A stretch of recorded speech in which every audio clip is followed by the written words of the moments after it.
Dan kita sekarang melanjutkan kisah tentang kota Mekah. Ismail alaihissalam tumbuh besar di Mekah dan bergaul dengan suku Jurhum. Tadi yang saya bilang suku Jurhum adalah suku Arab yang keluar dari Yaman dan akhirnya membentuk komunitas di Mekah. Suku Jurhum ini, saudaraku seiman, berbahasa Arab. Maka secara otomatis Ismail alaihissalam juga menggunakan bahasa Arab. Sampai akhirnya Ismail dewasa, meranjak umur menikah, maka menikahlah Ismail alaihissalam dengan anak kepala suku Jurhum. Dan karena bahasa Arabnya Ismail alaihissalam dan menikahnya dengan anak kepala suku Jurhum, keluarlah tadi istilah yang saya bahasakan, istilah Arab musta'ribah. Orang-orang Arab yang terarabkan. Berjalan waktu, tentu saya ringkaskan karena ceritanya panjang. Ibrahim alaihissalam mendapat perintah dari Sang Pencipta Allah untuk mengunjungi Mekah. Dan akhirnya beliau datang mengunjungi Mekah, bertemu dengan istrinya Hajar. Dan kisah yang saya ambil adalah kunjungan beliau pada saat Ismail alaihissalam sudah menikah. Pada saat sudah menemui Hajar, kemudian dia bertanya di mana Ismail, kata Hajar sudah menikah, ada rumahnya sendiri. Tunjukkan di mana rumahnya, kata Ibrahim alaihissalam, tunjukkanlah rumahnya. Pas tiba di sana, Ibrahim alaihissalam mengucapkan salam, ternyata istrinya Ismail alaihissalam menjawab dari dalam.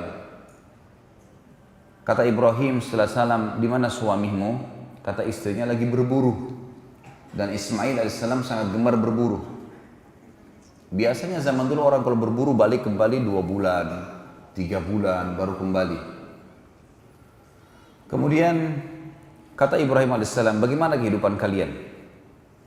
Istri Ismail dalam riwayat ini menyebutkan hal-hal yang kurang nyaman bagi Ibrahim alaihissalam karena seakan-akan tidak berterima kasih dengan Allah. Kehidupan kami susah, kehidupan kami begini, kehidupan kami begitu, semuanya keluhan. Setelah mendengar itu kata Ibrahim alaihissalam, kalau suamimu pulang, sampaikan ada seseorang yang datang bernama Ibrahim. Dan pada saat itu disebutkan dalam riwayat kalau istri Ismail belum tahu. Nah, Ibrahim alaihissalam hidup di Palestina. Dan sampaikan padanya pesan agar dia mengganti tiang pintu rumahnya. Baiklah, Ibrahim alaihissalam dalam riwayatnya dikatakan pulang ke rumahnya ketemu Hajar, tunggu beberapa hari Ismail belum kembali lagi ke Palestina. Beberapa hari kemudian Ismail pulang menemui ibunya Hajar alaihi wassalatu wassalam, kemudian dia pun pulang ke rumahnya, lalu dia menanyakan kepada istrinya, apa ada orang yang datang? Kata istrinya ada. Siapa namanya? Seseorang yang bernama Ibrahim. Apa yang dia tanyakan? Apa yang engkau bicarakan dengannya? Dia menanyakan kehidupan kita. Lalu apa yang kau jelaskan? Ya, kehidupan kita susah. Tidak seperti orang kaya si fulan dan si fulan. Ada orang-orang dari Jurhum yang kaya, rumahnya bagus, lebih bagus di Mekah. Lalu kata Ismail alaihissalam, apa pesannya? Kata istrinya, pesannya agar engkau mengganti tiang pintu rumahmu. Kata Ismail, kalau begitu, bungkuslah pakaianmu, aku sudah menceraikanmu. Karena yang datang itu adalah ayahku Ibrahim, seorang Nabi Allah. Dan perintah untuk mengganti tiang pintu artinya aku disuruh menceraikanmu. Makanya sampai keluar istilah bagi orang-orang Arab, kalau dia mau mengucapkan kalimat santun, agar istri diceraikan, maka dia mengatakan, aku akan mengganti tiang pintu rumahku. Di sini ada akhwat datang hadir ya. Jadi kalau antum menggunakan ini berarti sudah ketahuan.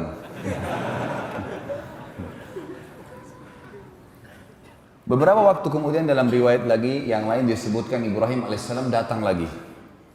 Kedua kali, tapi entah jedah waktunya berapa tahun tidak tahu. Datang lagi sekali, ketemu dengan Hajar alaihissalam, kemudian setelah ketemu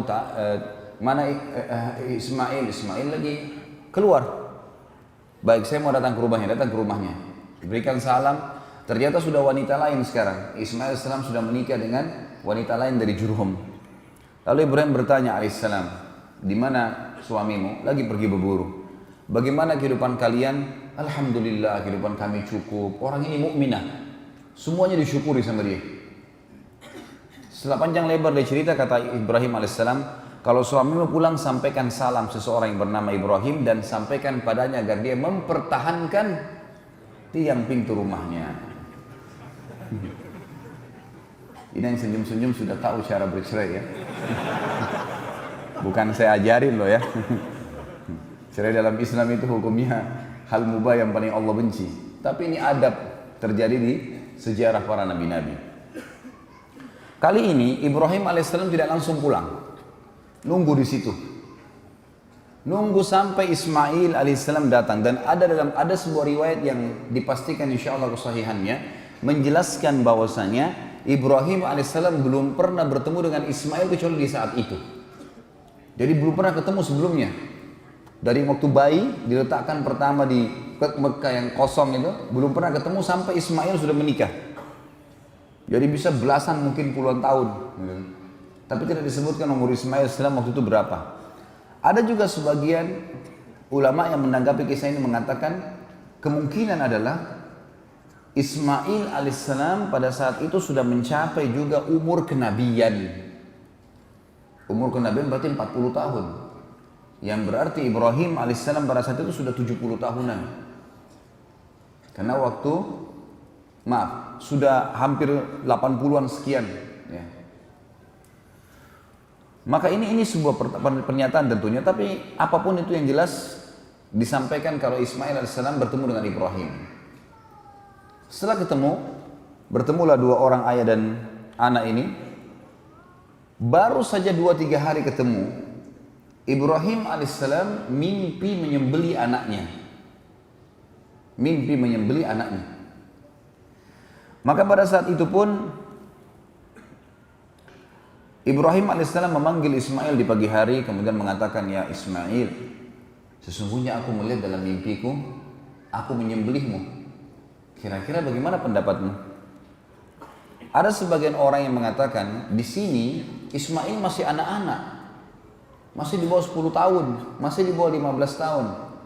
Tapi ditanggapi oleh para ahli sejarah yang lain atau para ulama yang lain, tidak mungkin anak-anak umur 15 tahun atau di bawah 10 tahun mau menerima lehernya disembelih. Masuk akal lah kira-kira kalau antum punya anak 10 tahun, sini nak, saya mimpi saya sembelih kamu. Larilah dia. Jadi yang lebih dekat sebenarnya adalah memang Ismail sudah sampai pada umur yang ternobatkan menjadi nabi. Bahkan pendapat yang dirajihkan oleh sebagian besar ulama adalah Ismail sudah dinobatkan jadi nabi pada saat itu. Jadi dia sama ayahnya sudah sama-sama nabi.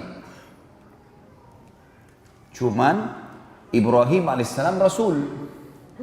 Rasul berarti membawa syariat baru. Nabi hanya mengingatkan kaumnya apa yang disampaikan nabi dan rasul sebelumnya. Jadi Ismail tidak punya syariat baru, beliau nabi. Hanya menyampaikan kaumnya apa yang disampaikan ayahnya Ibrahim. Tapi Ibrahim rasul, bawa syariat, dan bahkan termasuk ulul azm di antara 5 rasul yang merupakan pilihan atau pemimpin para nabi-nabi dan rasul yang Allah utus 120.000 nabi, di antaranya 313 rasul yang wajib kita imani, yang tertulis namanya di Al-Quran dan Sunnah, 25 nabi dan rasul.